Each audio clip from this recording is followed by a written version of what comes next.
Jamaah. Woi jamaah. Saya bukan Ustadz Maulana. Dan saya bukan Ustadz akhir zaman. Kapoklah jadi Ustadz di zaman. Saya insya Allah istiqomah jadi Ustadz akhir bulan saja.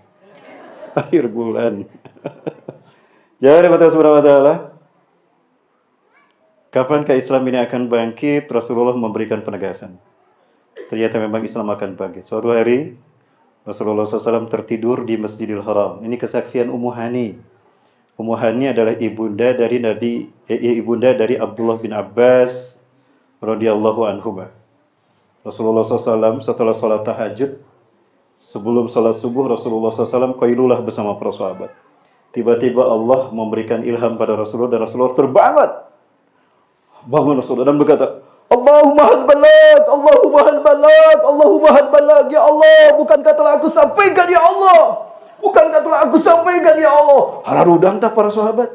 Rasul terbangun. Ya Allah, bukankah telah aku sampaikan ya Allah? Bukankah telah aku sampaikan? Para sahabat terbangun. Umar bin Khattab menghampiri Rasulullah SAW dan mengelus punggung Rasulullah. Bala ya Rasulullah. Dan betul ya Rasulullah. Kan balang tadi syarat Allah. Anda telah menyampaikan syarat Allah. Maka apa kata Rasulullah SAW? La yazharanna al-Islam. Sungguh Islam ini akan tegak di muka bumi. Hatta yarudal kufra ila mautih. Sehingga kekafiran akan terseret kembali ke tempat asalnya. InsyaAllah. Ketika Islam bangkit di muka bumi, kita akan menyaksikan kapitalisme akan kembali ke barat. Komunisme akan kembali ke timur. Fayakunu dinu kulluhu lillah. Sundaisme akan kembali ke Purwakarta. Dan jadilah agama di muka bumi adalah Islam untuk Allah Azza wa Jalla. Takbir. Alhamdulillah. Itu kata Rasulullah. Kapan Islam ini akan bangkit? Ada kisi-kisi dari Rasulullah. Ini kisi-kisinya. An Nabi Hurairah radhiyallahu anhu, dari Abu Hurairah semoga Allah meridainya, qala, ia berkata, qala telah bersabda Rasulullah sallallahu alaihi wasallam, innallaha, sesungguhnya Allah yab'atsu akan mengutus min hadil ummati, dari umatku ini, ala ra'si, setiap kelipatan, kulli mi'ati sana, 100 tahun sekali. Jadi 100 tahun sekali setelah Rasulullah wafat akan muncul man yujaddidu dinaha, seseorang yang akan memperbaiki urusan agamanya, memperbaiki urusan ummah, memperbaiki peradaban masjid, memperbaiki peradaban umat Islam, mempersatukan umat dalam satu tahta kepemimpinan. Ada tahta wahidah, riayatan wahidah, kepemimpinan yang satu. Ya, dan Islam akan memimpin dunia 100 tahun sekali. Umat Islam yang terakhir memimpin dunia adalah Turki Utsmani. Tadi sudah dilihat filmnya kan? Umat Islam yang terakhir memimpin dunia Turki Utsmani. Dan Turki berakhir di 3 Maret 1924. Betul? 3 Maret 1924. Nah, andai angka 1924 kita ambil, kita tambah 100, hasilnya berapa? 2000? Betul matematikanya? 2024. Ariana tahun sabaraha? Apakah ini tahun kebangkitan Islam? Insya Allah. Insya Allah. Subhanallah. 2024. Pertanyaannya, siapakah yang akan Allah pilih untuk memimpin kebangkitan Islam ini? Siapa coba jawab? Ini ada isyarat kemenangan Palestina dari Allah Azza wa Jalla. Ya, kemenangan Islam Palestina. Allah kirimkan malaikat-malaikat kecil untuk merobek kehormatan bangsa Zionis Israel. Bangsa Zionis Israel, bukan Israel. Israel gelaran dia tuh.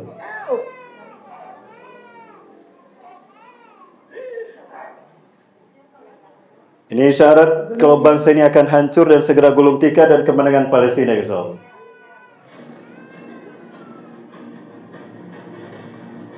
Satu persatu Allah kirimkan malaikat-malaikat kecilnya, pasukannya, Hizbullah, untuk menumbangkan kesombongan bangsa Zionis. Bahwa Zionisme adalah mimpi bagi mereka. Betul? Allahu Akbar. Dan siapakah yang akan Allah utus untuk memimpin kebangkitan Islam ini? Ada satu hadis yang menarik. Ya, hadis dari ini saya perhatikan pada Bapak Ibu. Jamaah. Ara yakinnya jamaah. Masya Allah. Jadi masuk surga nah itu. Oh, ini surga geus poho Bapak Ibu. Nah, ini hadis. Laulam yabqa minad dunya ila yauman. Andai tidak tersisa dari dunia ini kecuali hanya satu hari saja. Andai besok kiamat ini hari yang terakhir, la tawalallahu dzalikal yaum. Sungguh Allah akan memanjangkan hari itu. Andai ini hari terakhir besok kiamat, hari ini akan Allah panjangkan. Hatta yubasa fihi rajulun min ahli baiti. Sehingga Allah mengutus seorang laki-laki dari keturunanku, kata Rasulullah. Siapa dia? Yuwatiu ismu ismi. Serupa namanya dengan namaku. Siapa nama Rasulullah? Muhammad. Wa ismu abihi ismu abi. Nama ayahnya sama dengan nama ayahku. Siapa? Abdullah. Berarti namanya Muhammad bin Abdullah. Yamlur ardo qistan wa adlan. Beliau akan memenuhi dunia dengan keadilan dan kesejahteraan. Kama muliyat zulman wa jawra. Sebagaimana sebelumnya penuh dengan pembantaian, kezaliman, genosida, tipu daya, keangkuhan dan sebagainya.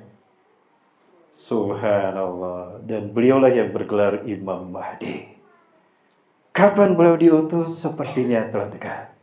Cirinya Imam Mahdi akan diutus adalah apa kata Rasulullah? Yakhruju ammati fi akhir ammati 'inda ikhtilafi minan nas waz-zalazil. Al-Mahdi akan keluar di masa terakhir umatku, di saat banyak pembantaian, peperangan di mana-mana, bencana di mana-mana. Dan ternyata bukan hanya beliau yang saya yakin sudah ada. 3 pasukannya pun sudah ada di muka bumi. Tahukah kita? Ternyata Allah telah menyiapkan 3 pasukan untuk menzahirkan Islam di muka bumi yang akan Allah pertemukan di sebuah titik perjuangan jihad fisabilillah.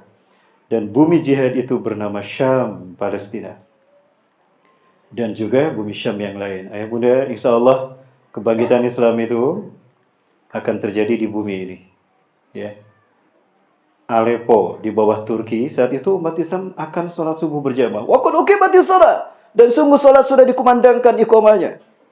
Ya. Allahu Akbar, Allahu Akbar. Sudah qomat.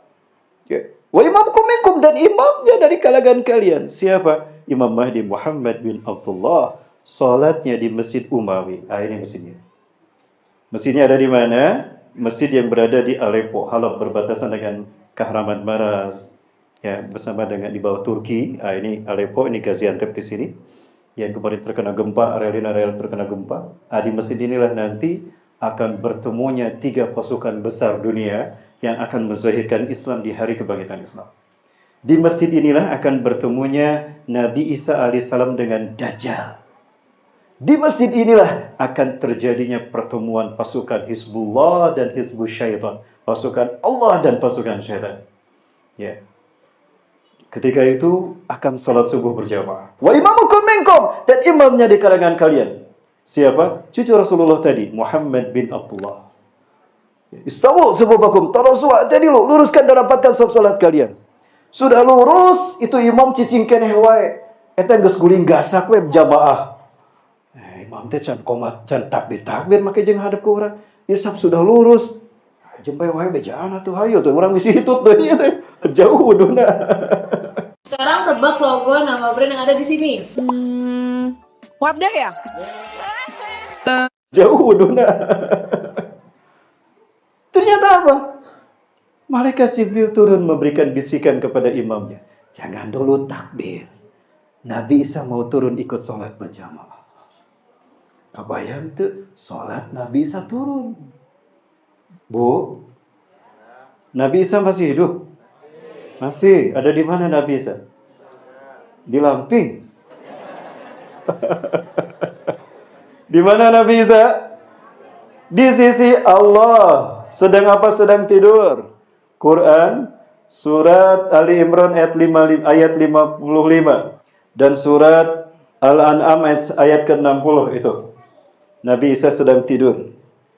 Iz qala Allah ya Isa inni mutawaffika wa rafika ilayya wa mutahhiruka minal ladina kafaru wa ja'ilul ladina tabauka fawqal ladina kafaru ila yaumil qiyamah. Dan ingatlah Muhammad ketika Allah berfirman, "Hai Isa, aku akan mewafatkan kau." Nabi Isa diwafatkan.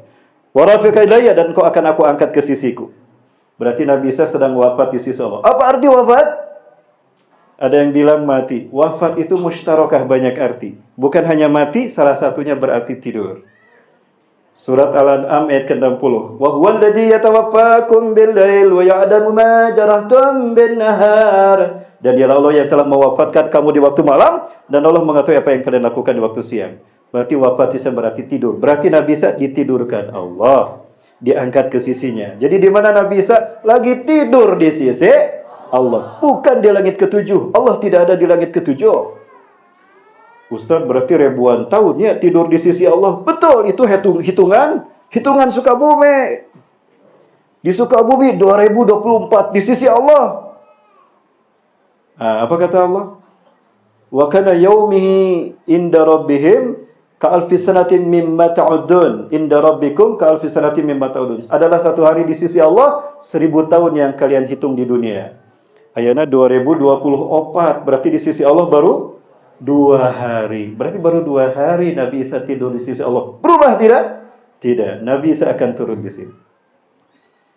Nah, turunnya indal manaratil bayda syarqi Damasqa. Ya, ada janahain malakain. Nabi Isa akan turun sebelum qomat salat subuh tadi di masjid yang bermenara putih. Ini menaranya, menara Isa bin Maryam. Memegang sayap 2 malaikat. Ketika Nabi Isa turun, Imam Mahdi mengatakan, ahlan wa sahlan ya Nabi Allah. Kabayang harita kumaha perasaan jalmi harita. Nabi turun. Allahu Akbar. Nabi Isa akan turun. Kabayang eta anu turun di IKN we meuni heboh. Anu turun ti Patikan we meuni heboh tah sa Indonesia gonjleung toleransi. Komo ieu Nabi Isa turunnya. Allahu Akbar. Bapak Ibu rahmati Allah. Tadi Nabi Allah sallallahu, mari Nabi Allah imami kami salat. Imam Mahdi mundur. Ari pek teh didorong teh Imam Mahdi. Taqaddam hadi ukimat lah. Ente kahareup ieu qomat jang ente. Inna ba'dakum li ba'din umara. Sebagian kalian adalah pemimpin bagi sebagian kalian.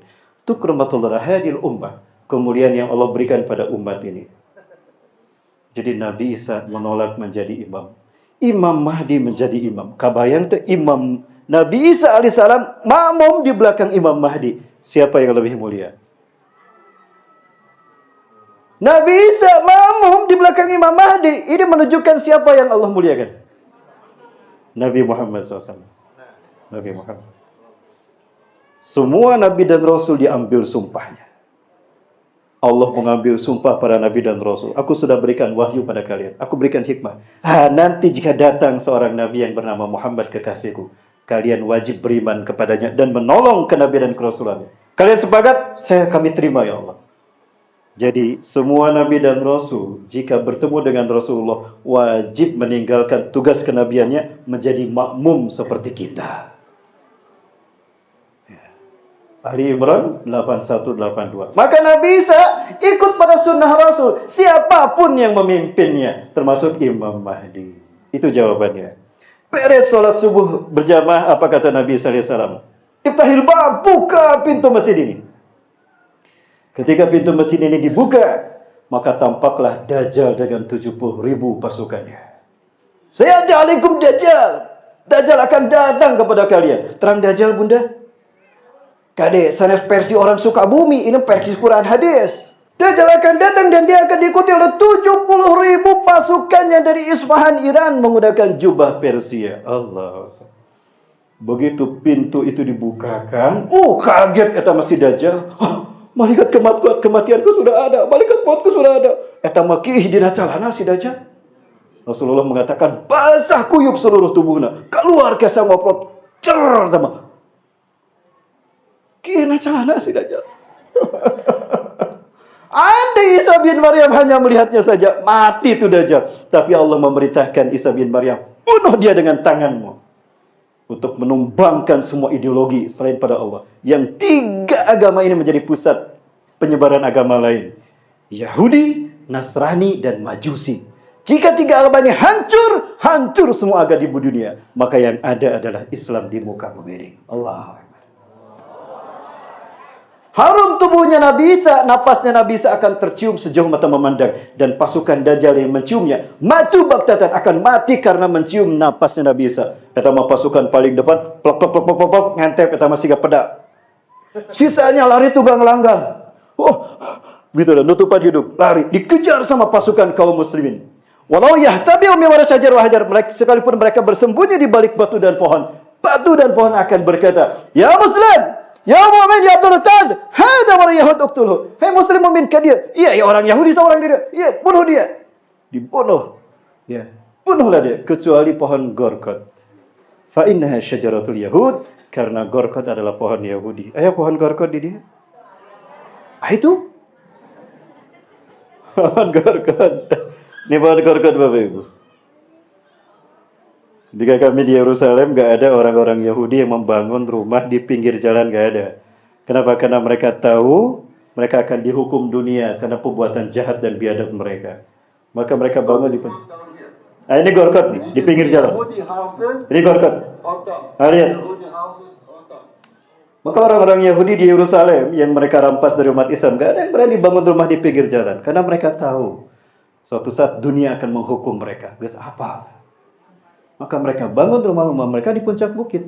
Baru di bawahnya mereka tanam pohon-pohon besar, batu-batu besar. Yang setiap itu disambungkan dengan kawat berduri yang ada listriknya. Tidak sedikit pemuda Palestina yang masuk sini terjerat listrik meninggal. Syahid. Baru di pinggir jalan mereka nanam gorkot. Nah, ini gorkot nih. Inilah pohon gorkot. Daunnya seperti pohon pinus. Dia merambat ke samping. Kalau pohon pinus ke atas, kalau pohon gorkot ke bawah, ke samping. Nah, ini pohon gorkot.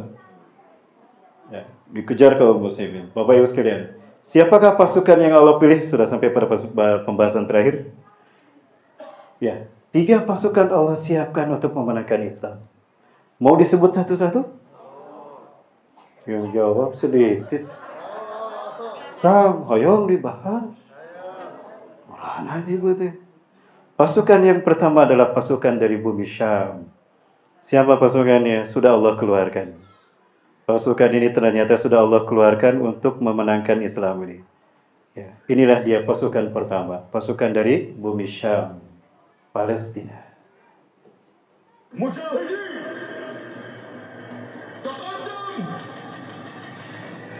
Ini pasukan pertama yang Allah siapkan. Sebagaimana hadis Rasulullah SAW, "Satakunu jundun fil Iraq, satakunu jundun fi Syam, wa satakunu jundun fi Yaman."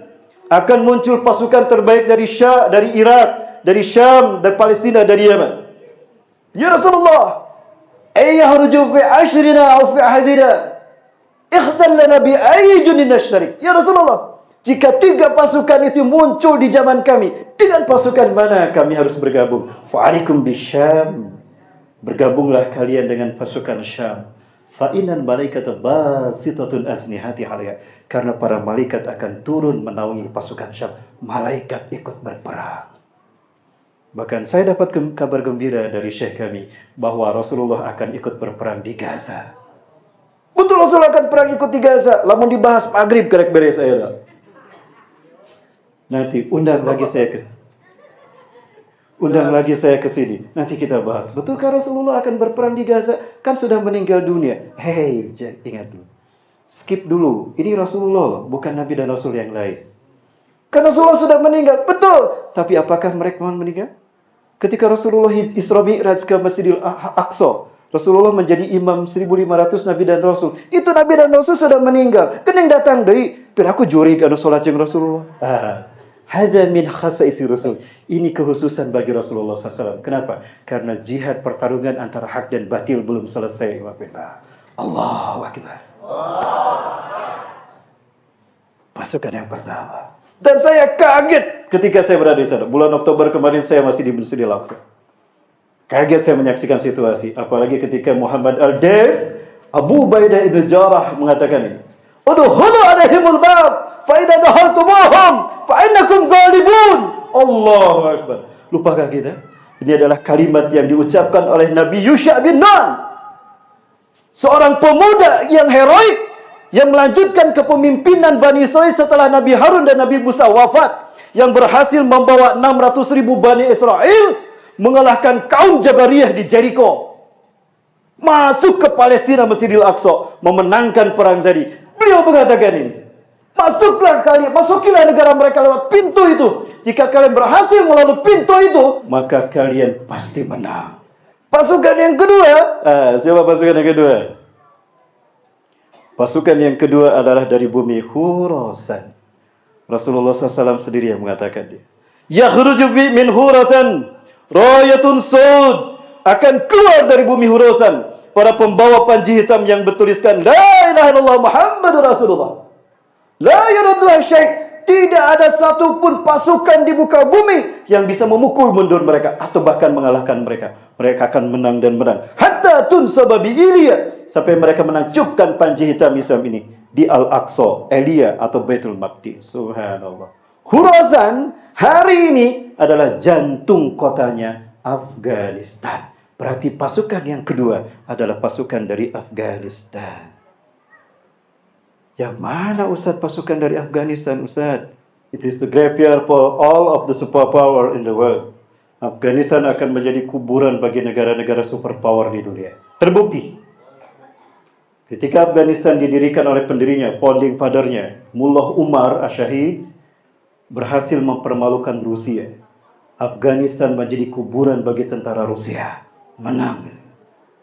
2015, ketika Rusia hancur, tahun 97, Amerika mencoba kebolehannya. Masuklah para pahlawan Amerika. Ada The Avenger masuk ke Afghanistan. Superman, Spiderman, Iron Man, Hulk, datang asup dah kadinya. Ternyata Amerika hanya hebat di Hollywood saja. Pada saat itu muncul berita di dunia, Superman is dead di Afghanistan. 2015 Amerika kehilangan 2.500 lebih pasukannya. Terbukti dua negara adidaya hancur di Afghanistan. Allahu Akbar. Dua pasukan sudah ada. Pertanyaannya, siapakah pasukan yang ketiga? Baik. Hari ini Allah sedang mempersiapkan pasukan yang kedua dari Khurasan. Bahkan Allah jaga mereka sejak mereka lahir sampai sekarang. Seperti mana Allah menjaga Nabi Musa untuk menumbangkan Fir'aun. Pasukan ini Allah jaga sejak mereka dilahirkan ke dunia ini. Allah hidupkan mereka dengan Quran dan Sunnah. Sekali lagi, ketika Allah akan membangkitkan Islam di muka bumi, Allah akan jadikan para pemuda di garda terdepan. Allahu Akbar.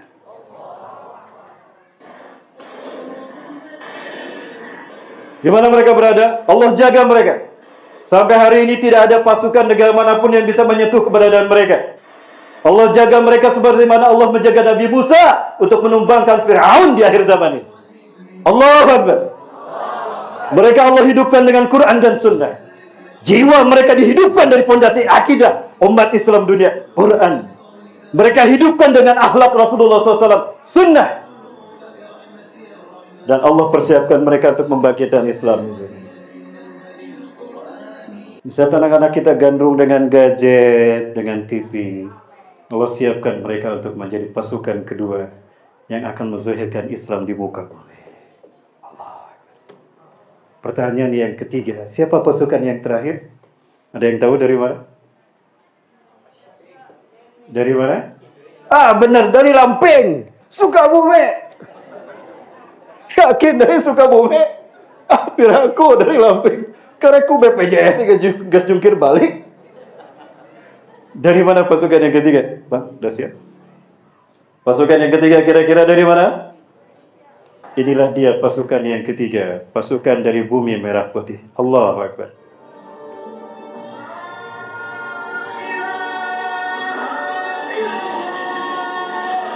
Ketika kami reuni di Jakarta, saya ditanya oleh teman-teman yang baru pulang dari Afgan, yang baru pulang dari Irak. Kami kumpul di Jakarta 2002. Saya tetap membawa keyakinan ini. Mereka bertanya, Ustaz, antum sudah lihat bagaimana jihad kami di Irak, jihad kami di Palestina. Israel tidak bisa mengalahkan kami. Itu kata Hamas. Saya bertemu dengan Hamas di sana. Ya, Al-Qaeda bilang begitu. Orang Taliban juga sama. 2002 kami bertemu dengan mereka. Ustaz, kami sudah membuktikan kami tidak bisa dikalahkan Rusia dan Amerika. Lah kalian Indonesia, jika memang kalian pasukan yang ketiga, kalian akan melawan siapa? Nabi, betulkah Ustaz di Indonesia?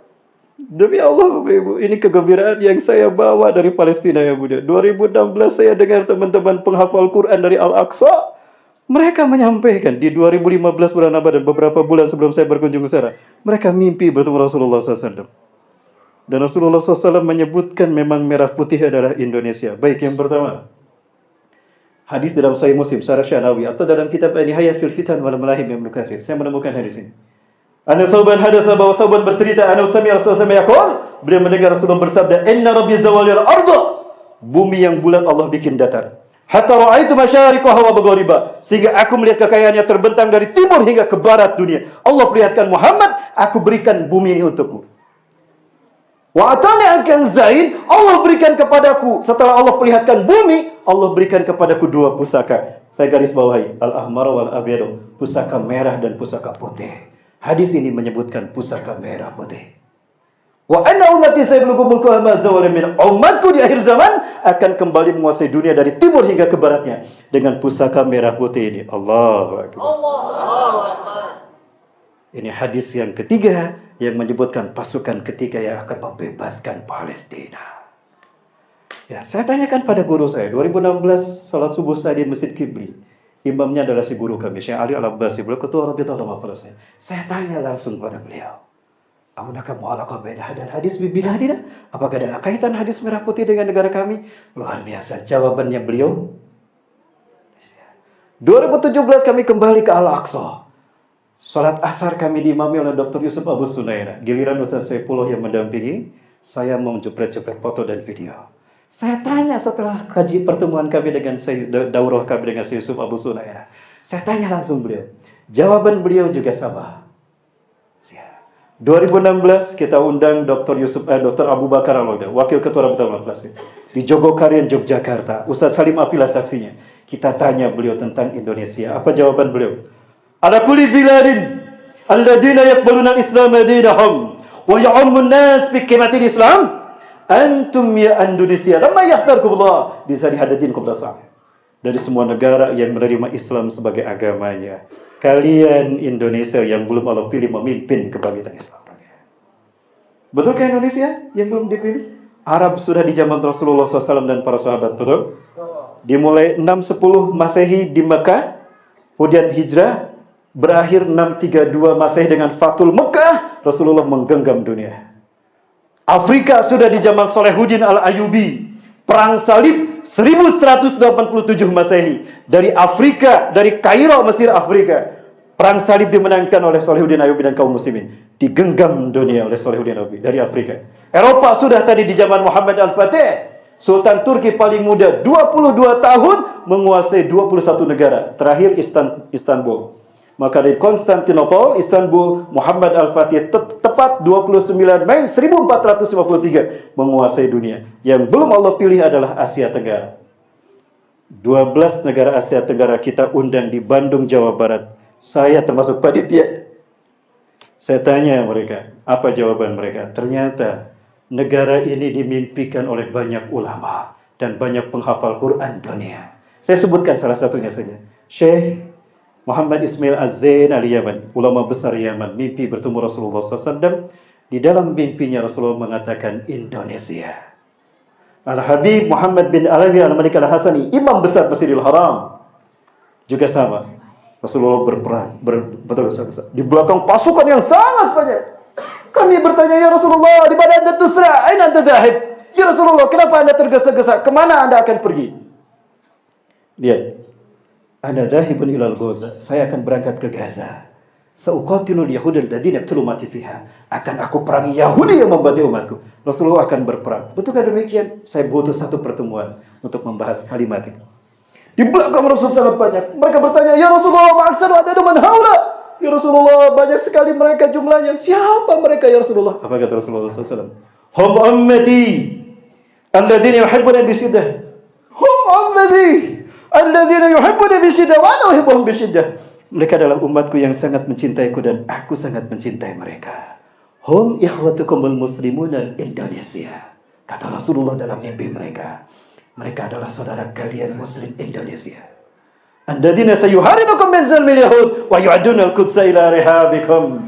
Mereka lah yang akan membebaskan kalian dari kezuliman Yahudi dan akan mengembalikan Al-Aqsa ke pangkuan umat Islam dunia. Allah.